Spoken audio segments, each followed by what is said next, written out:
Take a seat. I'm seated. Microphone yourself. I'm Michael. Michael, grab the phone. Can you see that? I can see that well done. What can you see? Go. Go! Right, so what was the story behind Go? Like, what themes are you touching upon with this opening single? Okay, so paint the picture.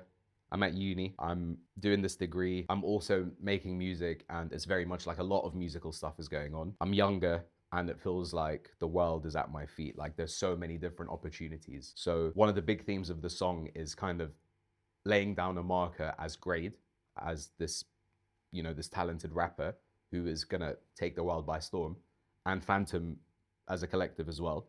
So it's very braggadocious in the classic kind of rap way, like saying that I'm the greatest and all of these things. So that's part of it. And then the other part is like a motivational mantra for people. And that's really, I mean, we can get into the hook, but that's really kind of what encapsulates what the song is about. So Yeah, let's jump to the hook. let's do that.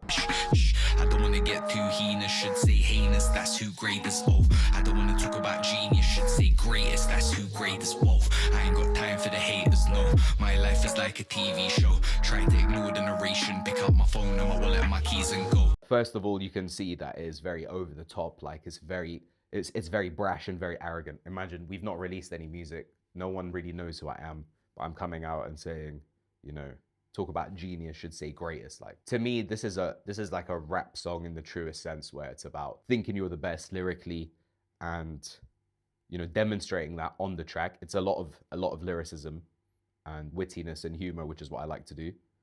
And then the whole heinous and heinous thing.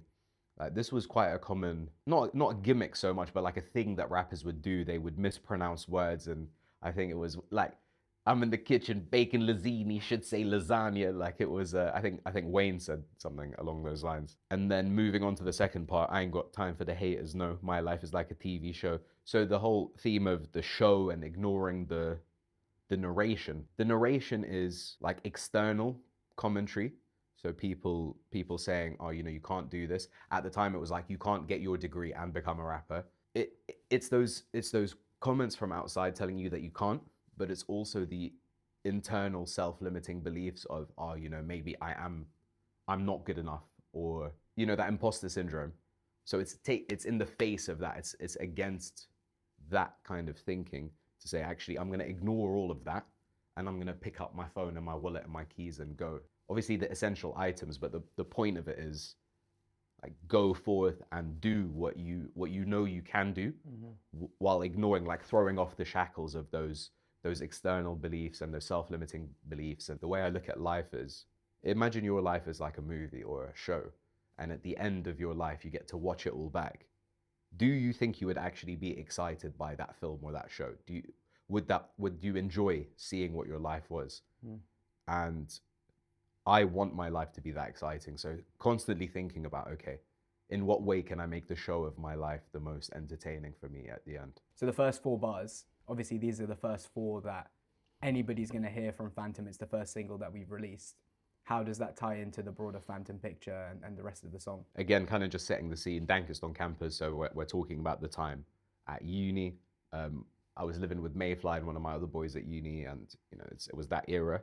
I don't hang with no average, I associate myself with only the greatest, and that's how I feel about the Phantom thing as well. It's like, cool, I'm talented, like I back myself. Mayfly, undeniable production. We got the glue. Like the 3 of us are very much like of a level.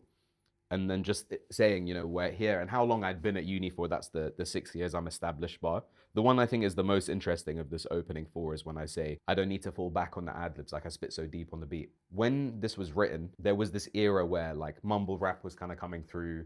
Migos were hot. We're talking like mid-2010s, like 16, 17, 18. The excitement, like the gassment of the song was not the lyrics. It was just the ad-lib at the end. It was the, mama, Migo, or whatever.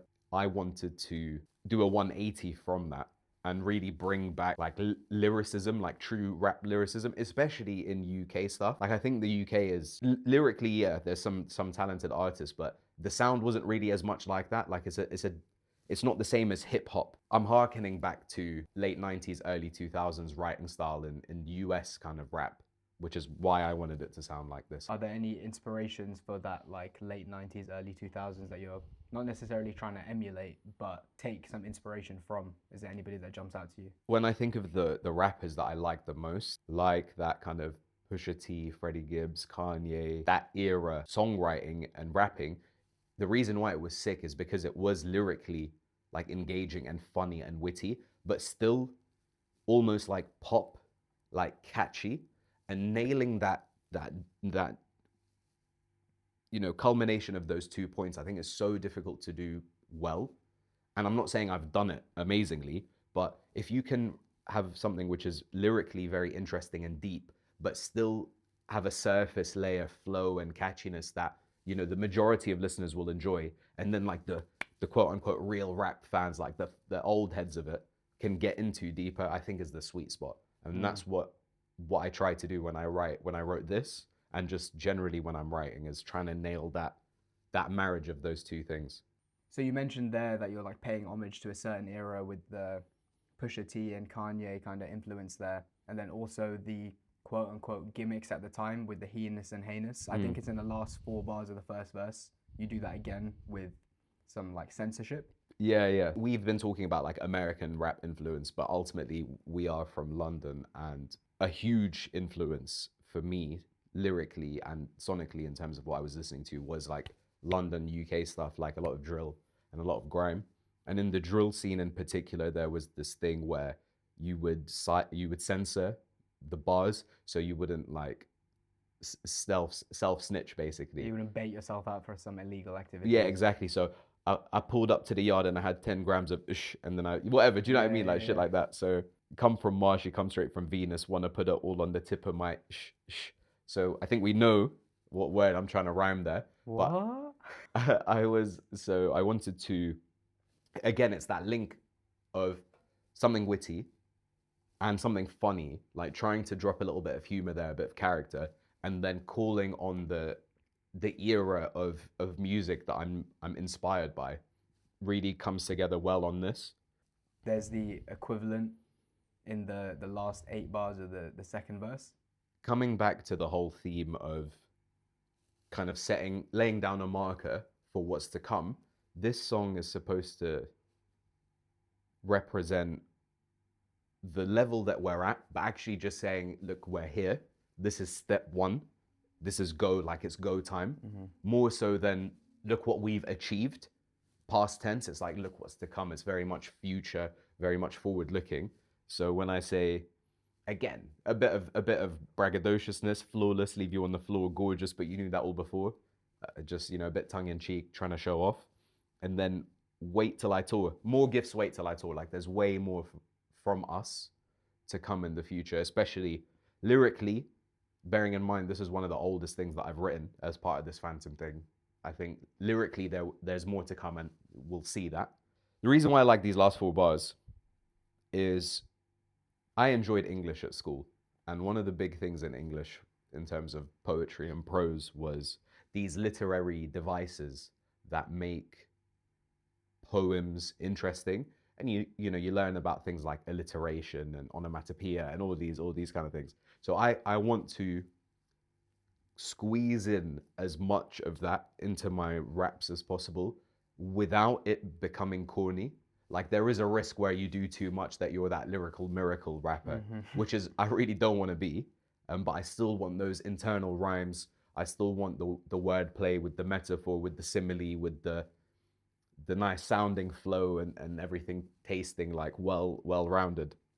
So enormous, you're like 4'4", there's all these internal rhymes and there's the alliteration. And it's, again, just a little metaphor to be like, okay, I'm huge, like I'm making a statement. It's very over the top, enormous in your 4'4", like as if you're so far beneath me as this new kid on the block, this like rapper that's coming through for the first time. Extortion, when I put it on, can't ignore this Tyrannosaurus. Like I just love the way that those two halves of the bar come together. Again with the internal rhyme, and again it's just so over the top, like Tyrannosaurus, better be cautious if you want to try and bring war.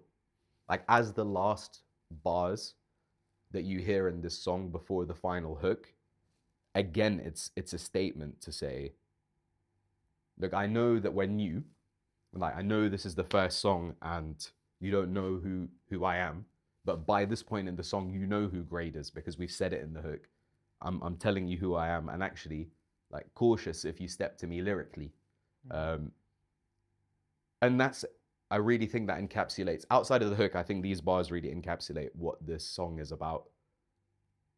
It is about, it's a rap demonstration of lyrical prowess, and I really want to bring that. Not saying I'm the only one who's doing it. There's loads of talented rappers out there who are trying to bring back lyricism. I think that is missing, and people connect with that. So that's why I really, really like those final few bars here. Are there any other like specific bars that you rate or that stand out to you or like have special meaning? That's a good question. Perhaps the Dat Piff line. I think most people who are listening, maybe I'm aging myself, but most people who are listening probably don't know what Dat Piff is. Before streaming, I feel like it's a proper unk moment. Like Yeah. back in my day, In my day. you would either get your songs off LimeWire or Allegedly get your songs off LimeWire or uTorrent, or you would go on DatPiff. So DatPiff was this website where mixtapes would come out like basically on a weekly basis, and I would be there downloading these mixtapes and like listening to them and getting this free music. These little cultural references kind of date the era that I grew up in listening to music and really becoming a massive fan of rap. So yeah, I like this bar where I say I put you on a track and put it on DatPiff. It's just so dumb. Imagine if I'm sure DatPiff is still running. We should put ABP on DatPiff. That's not a bad shot, you know. If That- it's still about, that would be jokes. That would actually be sick.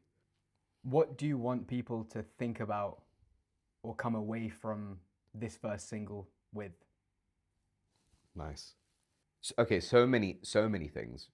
I know that sounds a bit over the top, but number one, I want people to feel empowered and energized when they hear the song.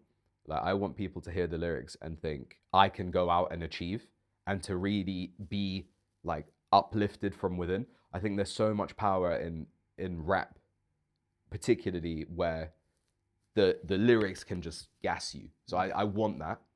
You know, I want it to be like a call to action. Go and be the greatest. Talk about yourself in such a positive way and ignore what other people say. Like, I think that sentiment is so powerful. So that's one of the big things that I want people to feel. And the other is truly for people to appreciate that the level that we are coming with is very high. And I back us and I back Phantom forever. And this is just the first one. This is just the first one, which is so nuts. Bash. I think that's everything.